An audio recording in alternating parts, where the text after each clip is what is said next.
খরা যাতে না হয়, যাতে ঠিক মতো ছায়া পড়ে, যাতে সব মিলিয়ে ক্ষতি না হয়, পাখিতে যাতে ঠুকরে না যায়, পোকায় যাতে খেয়ে না যায়, ঠিক করে গেছে তৃণমূল।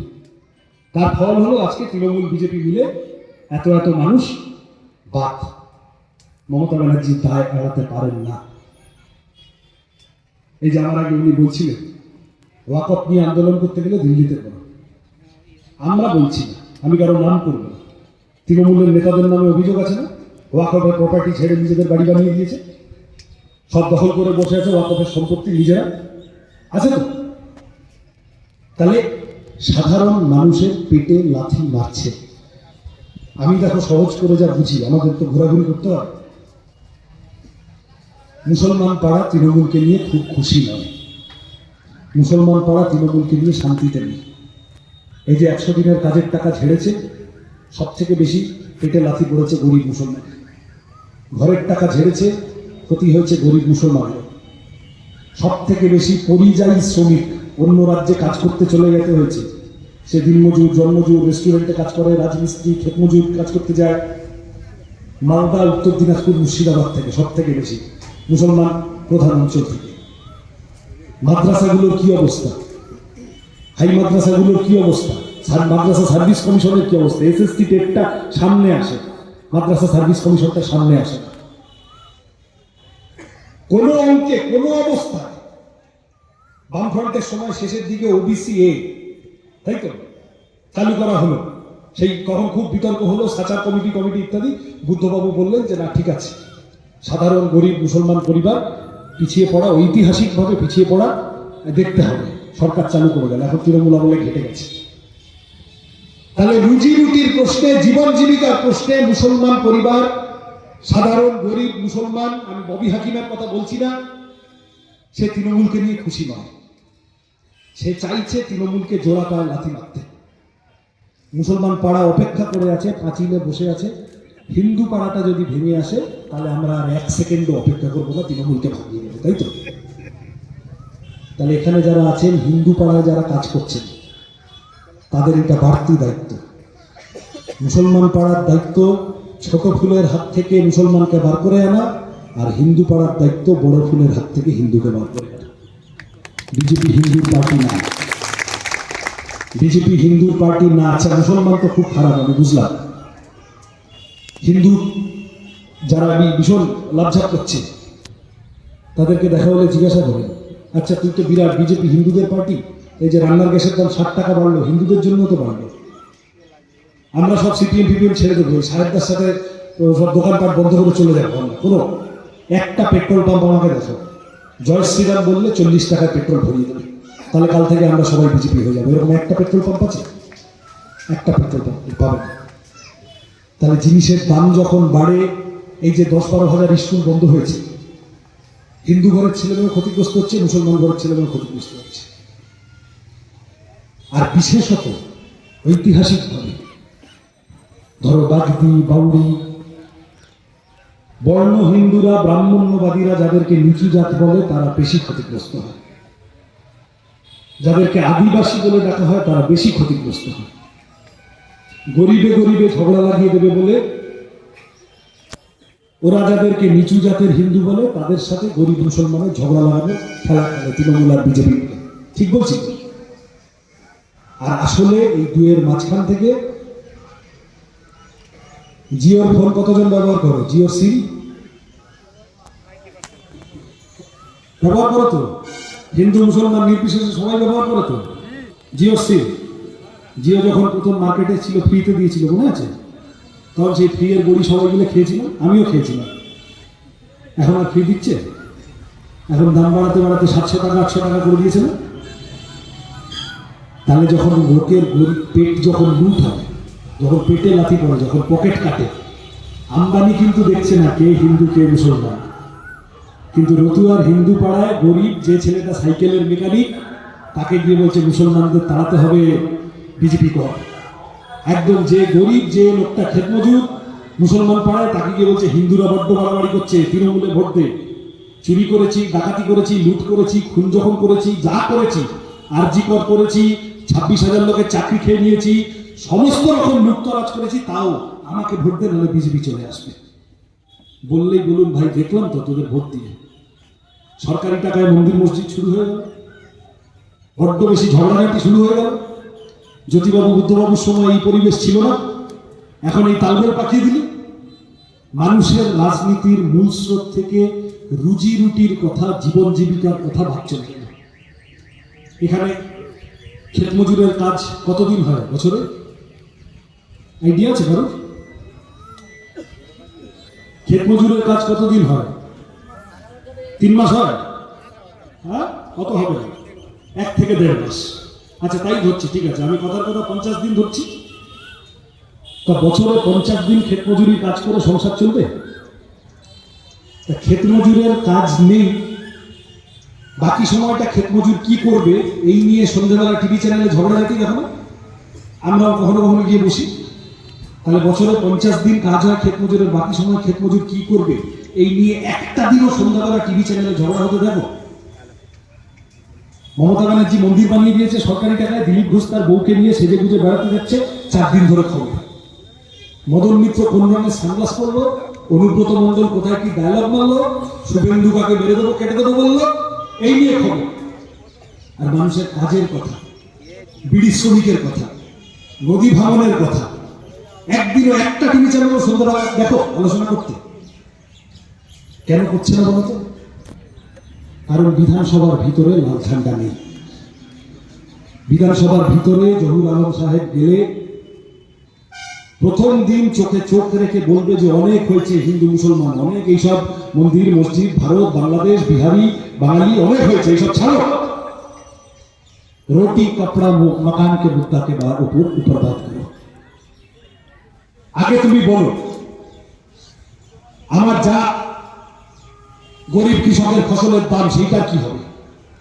এই তো ধান কাটার সময় হয়ে এলো, তো এখানকার কৃষক ধানের দাম পায়? এর খোঁজ নিয়ে দেখো, আমি তো জানি না সব, আমি জিজ্ঞাসা করছি। 1600-1700, তার চেয়ে বেশি দেওয়ার কথা, সরকারের অনেক বেশি দেওয়ার কথা, কেনার কথা। মাঝখানে ফোড়ে ঢুকে গেছে কিছু, আচ্ছা ঠিক আছে ফোড়ে ঢুকে গেছে বুঝলাম, সরকার সব মিলিয়ে গোটাটাকে দেখে রাখবে।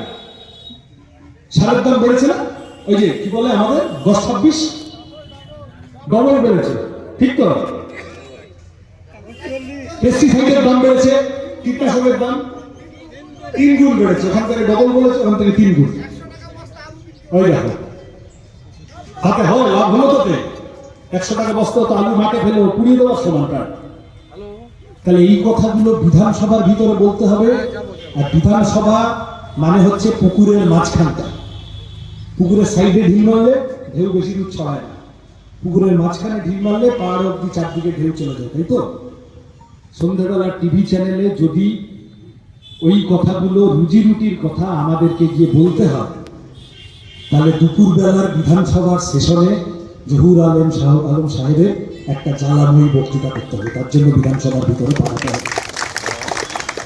আমি বেশি গরম বক্তৃতায় গেলাম, আমি আস্তে আস্তে করে এই আবেদন করে যাচ্ছি কেবল আপনাদের কাছে যে আপনারা সবাই মিলে বাংলার রাজনীতির মূল স্রোতে জীবন জীবিকার কথাকে ফেরিয়ে আনো।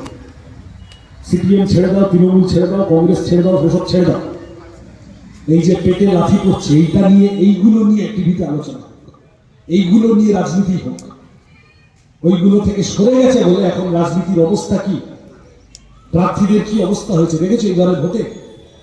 ও কিন্তু দাড়ি কাটতে জানে না, কিন্তু ও প্রার্থী হয়েছে বলে ওকে এখন ফটো তুলতে হবে, জোর করে সেলুনে ঢুকে পড়ে মাপিদের হাত থেকে কুল কেড়ে দিয়ে কাস্টমারের দাড়ি কামিয়ে দিচ্ছে। ও ঘুটে দিতে জানে না, ও জীবনে ও হাতে গোবর নিয়ে মাখামাখি করে দিয়েছে গোটা গায়ে, কিন্তু ফটো তোলার জন্য ঘুটে দেওয়ার পোস্ট দিচ্ছে। ও রুটি বেলতে জানে না, ওকে রুটি বেলতে বললে এই সাইজের রুটি বেলবে, এই হবে তার চেহারা। সেই লোক রুটি বেলতে চলে গেছে, কেন? সামনে ক্যামেরা আছে। এই ফটোবাজি থেকে রাজনীতিকে বের করে মানুষের জীবন জীবিকা, আসলে রাজনীতি যে বিষয়ের উপর হওয়া দরকার করতে হবে। মমতা ব্যানার্জি, নরেন্দ্র মোদীর দল মিলেমিশে রুজি রুটির কথাটাকে সাইড করে, এই দেখবে তৃণমূল কি বলে, জয় বাংলা বলে না?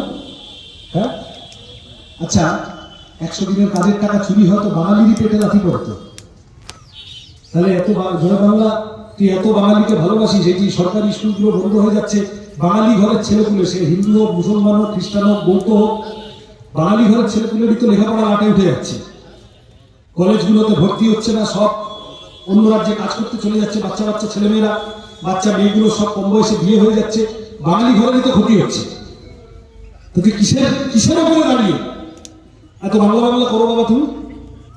ওদিকে এত বিরাট জয় বাংলা, এদিকে গোয়েন্দাকে সুবিধা পাইয়ে দেবে বলে কারেন্টের খরচ বাড়িয়ে দিয়েছে, বাংলার মানুষকে গোয়েন্দার জন্য কারেন্টের খরচ বাড়িয়ে চলতে হচ্ছে, আর ও এখানে এসে ডায়লগ দিচ্ছে জয় বাংলা, জিকুর নাকুর। এই মালপত্র দিয়ে হবে না। আমার আপনাদের কাছে আবেদন, এই এত কিছু বলার পর আমি দেখি অনেক জায়গায় যে লোকে বলে যে কথাগুলো তো ঠিকই বলছো, দুটো প্রশ্ন করে। একটা প্রশ্ন কখনো কখনো মায়েরা করে, আচ্ছা বাবা কথা তো ঠিক, তবে তোদের ভোট দিলে ওই টাকাটা আসছে বন্ধ হয়ে যাবে না তো? আমি এখন পাল্টা জিজ্ঞাসা করি, আচ্ছা আজকের দিনে 1500 টাকায় কি হয়? এই যা জিনিসের দাম বেড়েছে সব মিলিয়ে 1500 টাকায় আজকের দিনে কতটা হয়?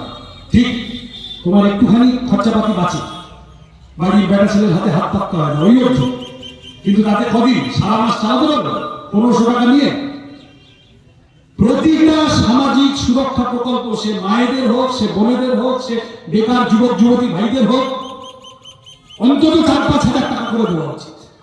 যদি করতে হয় ওইভাবে ভাবতে হয়। তুমি একটা ভোট আসবে, আর ভোট এলে তুমি আজকে 100 দিচ্ছি, আচ্ছা পরের ভোটে আরো 200 টাকা বাড়িয়ে দিলাম, তারপরের ভোটে আরো 200 টাকা বাড়িয়ে দিলাম, ভিক্ষা দিচ্ছ নাকি তুমি? তোমায় যদি দিতে হয়, তুমি যদি মানুষের উন্নয়নের জন্য দাও, যদি চাও যে মায়েরা ভালো থাকুক, তাহলে একেবারে তোমার অনুব্রত, তোমার পার্থ, তোমার ভাইপো যে টাকা ঝেড়েছে, ওই টাকা উদ্ধার করে মায়েদের হাতে 500 টাকা, এই 5,000 টাকা করে দাও, 7,000 টাকা করে দাও। পার্থ চ্যাটার্জির ফ্ল্যাটের তলায় 50 কোটি, আর আমার বাড়ির মায়ের হাতে 1200 টাকা দিয়ে বলবো অনেক দিয়েছি, যা এবার বাড়ি চলে যাচ্ছে, তৃণমূলকে ভোটটা দিয়ে দিস। এটা ঠকবাজি না? আমাদের এমএলএরা সরকারি প্রকল্পের টাকা বাড়ানোর দাবি করবে, কোনো টাকা বন্ধ হবে না। বিজেপিকে হারিয়ে ছাড়বো এবার আমরা, বিজেপিকে তাড়িয়ে ছাড়বো এবার আমরা, তৃণমূলকে দিয়ে হবে না। তৃণমূল থেকে বিজেপির থাকাটা পার্মানেন্ট করে দিচ্ছে। তৃণমূল থাকছে, বিজেপিও থাকছে। তৃণমূল মনে মনে চাইছে সিপিএমটা উঠে এলে চাপ আছে, সিপিএম চাকরি দিয়ে ধরবে, সিপিএম হাসপাতাল হেলথ সেন্টার নিয়ে ধরবে, সিপিএম ওষুধের দাম, কারেন্টের খরচ, লেখাপড়ার খরচ নিয়ে ধরবে, সিপিএম এই যে 100 দিনের টাকা, চাষের খরচ, এইসব নিয়ে চেপে ধরবে। তখন আমি বোকা হয়ে যাবো, উত্তর দিতে পারবো না। তার চেয়ে বাবা বিজেপি আছে, থাক, আমাকে মমতাজ বেগম বলা, এই নে সরকারি টাকা মন্দির বানিয়ে দিলাম, দেখ কেমন লাগে। তৃণমূলের পক্ষে খেলাটা সহজ হয়ে যাচ্ছে বিজেপি থেকে। আর বিজেপিও এই রাজ্যে তৃণমূলকে হারাতে চায় না। যদি চাইতো তাহলে আজকে কালীঘাটের কাকুর পাশে কালীঘাটের ভাইপো জেলে থাকত, তাই তো? যদি চাইতো তাহলে আরজি করে খুন, ধর্ষণ ইত্যাদি করার পরেও, ধরা পড়েও ছাড়া পেয়ে যেত না আরজি করেন লোকগুলো, খুনিগুলো। বিজেপি পশ্চিমবঙ্গে এসেছে লাল পার্টিটা যেন না ওঠে, ওরা সেকেন্ড হবে, তৃণমূলের সাথে সেট করে, ওরা হিন্দু মুসলমান ঝামেলা পাকাবে, ওই নিয়ে মানুষ পেতে থাকে। এটা দুটো দলের নিজেদের মধ্যেকার বোঝাপড়া। যাত্রাপালায় হয় না রাম রাবণের যুদ্ধ, বিরাট ঝগড়া হচ্ছে, রাম আর রাবণ, রামায়ণ হচ্ছে, তারপর যখন যাত্রা শেষ হয়ে যায়, এই আজকে চড়ক আছে না, যাত্রা যখন শেষ হয়ে যায়, হয়ে গেলে দেখবে আলো টালো নিভে গেলে, স্টেজের পিছনে গেলে দেখবে একটু আগে স্টেজের উপরে যে রাম আর রাবণ খুব গদা নিয়ে যুদ্ধ করছিল, তারা এখন স্টেজের পিছনে একটা বিড়ি কাউন্টারে দুজনে মিলে খাচ্ছে। তৃণমূল আর বিজেপি সম্পর্কটা হলো স্টেজের পিছনে গিয়ে একই বিড়ি কাউন্টারে দুজনে মিলে খায়। এই বিজেপি দিয়ে তৃণমূল দিয়ে হবে না। হিন্দু পাড়ায় গিয়ে বোঝাও বিজেপি বাঙালি হিন্দুর পার্টি না। কালকে নীলষষ্ঠী গেছে না, তাই তো? কালকে নীলষষ্ঠী গেছে, আর তার কদিন আগে গেছে মা শীতলার পুজো, তার দুদিন আগে গেছে রামনবমী। বিজেপি রামনবমী নিয়ে খুব লাফিয়েছে তো, ডিজে বাজিয়ে আওয়াজ করে নিশ্চয় করেছে মাতব্বরি। আচ্ছা, মা শীতলার পুজো নিয়ে বিজেপি অত মাথা ব্যথা নেই কেন? কালকে নীলষষ্ঠীটা চলে গেল, বিজেপির অত মাথা ব্যথা নেই কেন? কারণ নীলষষ্ঠী, মা শীতলা, মা মনসা, অন্নপূর্ণা পূজা পাড়ার চণ্ডীমণ্ডপ, ঘরের তুলসীতলা, এইগুলো আমাদের বাঙালির সংস্কৃতির অংশ। এইগুলোকে ব্যবহার করে মানুষে মানুষের ঝগড়া বাঁধানো যাবে না। তার চেয়ে যদি রামের নাম ব্যবহার করে একটু ডিজে বাজিয়ে মসজিদের সামনে গিয়ে ঝামেলা বাঁধাতে পারি। আমি আপনাদের সতর্ক করে যাচ্ছি, আগামী কটা দিন ভোট যা কিছু হতে পারে, খুব সাবধানে থাকবেন। দুই সম্প্রদায়ের মানুষ মালদায় টেনশন তৈরি করার জন্য হাজার হাজার কোটি টাকায়, হুমায়ুন কবিরের ভিডিও দেখেছো তো? হ্যাঁ, হুমায়ুন কবির বিজেপির পয়সা নিয়ে মুসলমানকে বেঁচে দিতে যাচ্ছিল, এখন বেরিয়ে গেছে। তাহলে উল্টোটাও আছে, এরকম লোকও আছে। বিজেপি তৃণমূল এইসব মিলেজুলে এইসব কাজ করছে। হুমায়ুন তো দুদিন আগে তৃণমূলে ছিল। এই হুমায়ুন তো গত লোকসভা ভোটে অধীর চৌধুরী আর মোহাম্মদ সেলিমকে সাম্প্রদায়িক ঝগড়াঝাটি পাঠিয়ে হারিয়েছে, তখন তো তৃণমূলে ছিল। তার মানে এইসব চেনা খেলায় ওরা ঢুকিয়ে দিতে চায়। আর উল্টো দিকে মানুষ, সাধারণ মানুষ তাদের বিক্ষোভ, তাদের রাগ নিয়ে রুজিরুটির কথা, নাগরিকত্বের কথা। কেউ যদি বলতে আসে, বলো শোনো, নাদির শাহ ইতিহাসে পড়েছি তো, বাইরে থেকে এসেছিল, এসে আমাদের দেশ লুট করতে এসেছিল। বিজেপির লোকেরা বলতে এলে বলো যে এই দেশটা আমার। অমিত শাহ যে নাদির শাহ নাতি নয়, এটা অমিত শাহকে প্রমাণ করতে বলো। আমি আমার দেশ ছেড়ে কোথাও যাব না, পরিষ্কার কথা। তাহলে এই কথাগুলো দিয়ে আগামী কটা দিন হিন্দু পাড়া বড় ফুল থেকে ভাঙিয়ে আনা, মুসলমান পাড়া ছোট ফুলের খপর থেকে বার করে আনা, সবাই মিলে কাস্তে হাতুড়িতে সাহায্য করে জহুর আলম সাহেবকে এই রতুয়া, আমাদের পুরনো জায়গা, পুরনো কেন্দ্র, মাঝখানে একটু এদিক ওদিক হয়ে গেছিল, মাঝে একটা লোককে আমরা জিতিয়েছিলাম, সে লোকটা আবার পাল্টি খেয়ে গেছিল, হয় এরকম। ঠিক আছে, এখানে হাট কবে বসে? আজকে হাট আছে, হাটে কিছু গরু ছাগল বিক্রি হয়ে যায় তো মাঝে মাঝে, ওরকম হয় কখনো। ঠিক আছে, কিন্তু মানুষে মিলে লড়াই করলে সেখানে গরু ছাগলদের জায়গা নেই। মানুষে মিলে লড়াই করতে হবে, ভোটের অধিকার ফিরিয়ে আনতে হবে, নাগরিক অধিকার ফিরিয়ে আনতে হবে, বেঁচে থাকার অধিকার ফিরিয়ে আনতে হবে, জীবন জীবিকার কথা, রুটি রুজির কথা, জিনিসের দাম কমানো, 100 দিনের কাজটা ফেরানো, কারেন্টের খরচ কমানো, স্কুল কলেজ হাসপাতাল, চাষের খরচ ভালো করা, এই সমস্ত বিড়ি শ্রমিকের কথা, নদী ভাঙনের কথা, বিধানসভার ভিতরে, বিধানসভার বাইরে, রাস্তায় সবাই মিলে একসাথে বলতে হবে। আগামী ভোটের দিন দল বেঁধে যাও, মিডিয়ার উপর ভরসা করো না। সব মিডিয়া, সব বলবো না, সব বললে আমার একটু একটু কেউ কেউ যুক্ত পাবে, কিন্তু কিছু কিছু আছে, কিছু কিছু আছে পকেটে মাল নিয়ে ফেলেছে। তাদের সব কথা টিভিতে যা দেখছো, মোবাইলে যা দেখছো, বিশ্বাস করার ব্যাপার নেই। নিজের অভিজ্ঞতা থেকে দেখে বুঝে চেয়েছে।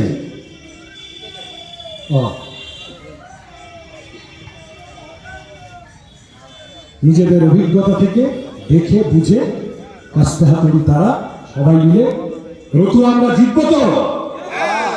এই যা কথাগুলো বললাম, এগুলো মানুষের কাছে আস্তে আস্তে পৌঁছে দেওয়া যাবে তো? পাড়ার হরিসভা থাকলে, বটতলা থাকলে, আমবাগান থাকলে, তাসের আড্ডা থাকলে, চায়ের দোকান থাকলে, বাসে গিয়ে করে যখন যাবে, কলতলায় যখন মায়েরা বসবে, খেতে যদি যাও, বাজারে যখন বসবে, সকালবেলা ফুসফুস ফুসফুস ফুসফুস ফুসফুস করে বলতে থাকো, অন্য লোকের উপর ভরসা করো না। এখানে যারা যারা বসে আছো, তোমরা সবাই আমাদের মিডিয়া, এক একজন আমাদের মিডিয়া। লেনিন বলতেন, একটা গ্রামে একজন কমিউনিস্ট থাকলেই যথেষ্ট, সেই গ্রামের কাছে, মানুষের কাছে কমিউনিস্ট পার্টির কথা পৌঁছে দেওয়ার জন্য। এতজন মিলে আছি, জহুর আলম সাহেবকে জেতাতে পারবো না? পাবো তো? আমি নিশ্চিন্ত হয়ে পরের মিটিংটা যাব। তারপরে আজকে সন্ধ্যেবেলা যখন আমার কলকাতার পার্টির নেতারা ফোন করবে, সৃজন কেমন হলো মিটিংটা, কি বলবো? জহুর আলম সাহেব জিতছেন বলবো তো? রাস্তা তুমি জিতছেন বলবো তো? রতুয়া নিয়ে টেনশন নেই তো? 4 তারিখ সবাই মিলে আনন্দ করে একদম হাতির পিঠে চাপিয়ে বিধানসভায় পাঠাবে, তার বন্দোবস্ত করতে হবে। চলো।